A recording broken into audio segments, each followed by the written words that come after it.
New World Order Decision Time with NATURENETSCHOOL. Apologies. Pictures used in this document are not of characters described in messages below them, except for my students who participated directly in my projects. The rest of pictures are merely used to illustrate messages relayed pictorially. Kindly bear with me in case of any inconvenience. Development of more responsible and accountable future leadership. Youth leadership qualities and organization. Importance of student leadership. Patron oversees debates. A well-structured student leadership can update school administration adequately above what goes on at grassroots. School administration. Student leaders are part of school administrators. They interact with the rest and therefore better positioned to know what goes on at grassroots better than teachers. Compiling leadership reports.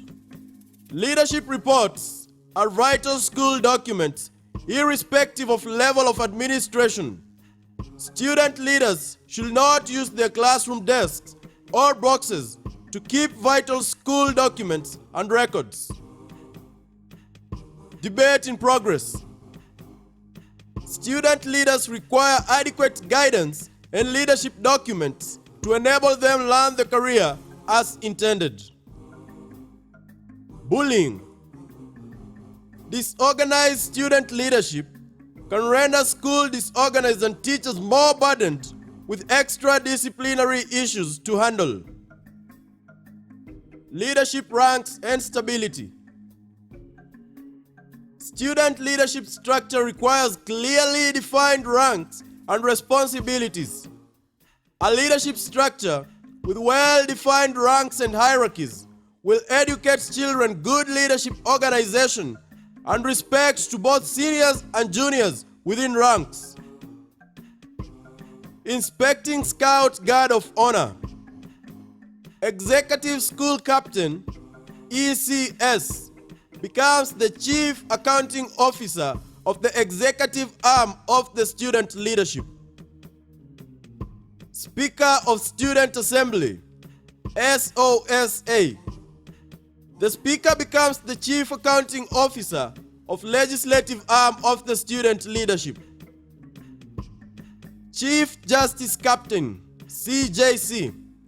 Chief Justice Captain becomes the Chief Accounting Officer of the Justice arm of the student leadership. Leadership report in Parliament. Empower student leaders to monitor their work delivery using well-written leadership reports and not through verbal reports alone. Well-organized leadership structure can teach children how to communicate in writing within ranks. This will be more authentic and accountable than communication using verbal reports. Children should recognize and respect leadership hierarchies as a way of building and promoting teamwork in leadership. Speaker demands clarification. Written reports as a mode of communication can make it easier for leaders to track down sources of inefficiency in work delivery. Mistakes can be corrected promptly. Hierarchical leadership organization will guard against duplication of roles and duties within student leadership structures. Every leader will have to account for his or her work done on a daily basis as described in the guideline document. Order in Parliament. Well-organized student leadership structure can educate children how to work in harmony with both seniors and juniors within any structured leadership system. Organized leadership structure can teach children how to give and receive orders. This will shape them up for different job positions and responsibilities in life. A time will come when they will be charged with various national responsibilities. They will be expected to respect orders, from their senior and give orders to junior too. A leader given audience. Student leadership is a special administrative department in schools. It deserves full support and respect from everybody operating within school. Leadership forum. Challenges can be encountered within any leadership structure. Before adapting fully to any new leadership system, any leader can make a mistake. Children are never exceptions. Leaders sworn in. No child joins school already trained to lead as expected in schools. All student leaders require continuous guidance and counseling to help them lead others well. Briefed on responsibilities. Many schools hardly spare time to train and guide student leaders adequate on how to lead others before assigning them to various leadership positions. Student leaders require continuous guidance if we expect them to achieve the desired outcome in leadership training. Even with adequate leadership training, adults also make mistakes. Children cannot be exceptions with leadership challenge. Blame game in leadership. Never blame or ridicule children leadership over duty-related mistakes. Even if they were trained, tolerance will still be very necessary. Trained adults can also make mistakes in leadership responsibilities.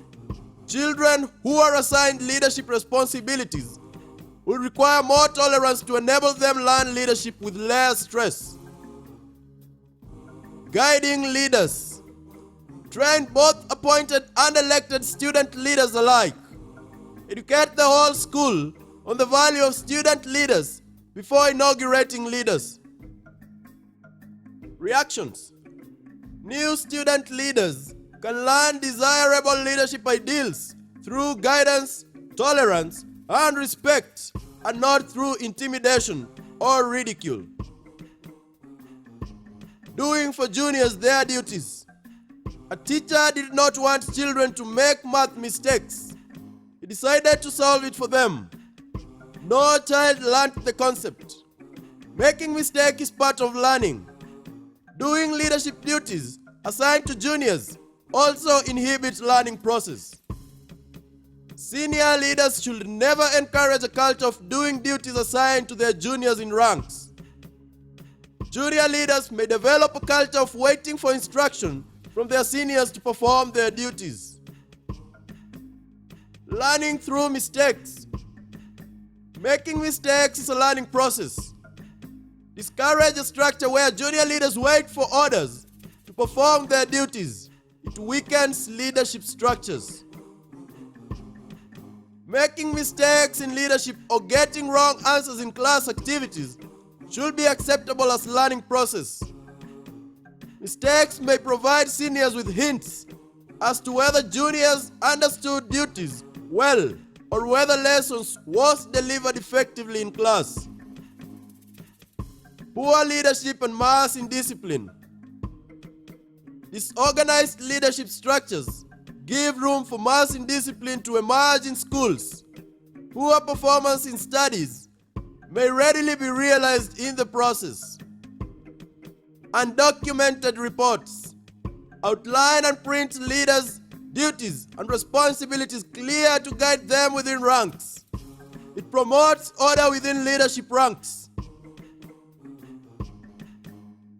Executive captain irritated by poor performance of her team. Leadership structures that lack clear chains of command can lose unity and direction.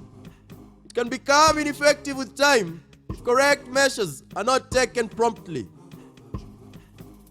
Mass indiscipline can lead to poor performance in schools. Well-printed guidelines to responsibilities and duties can empower student leaders to be better organized.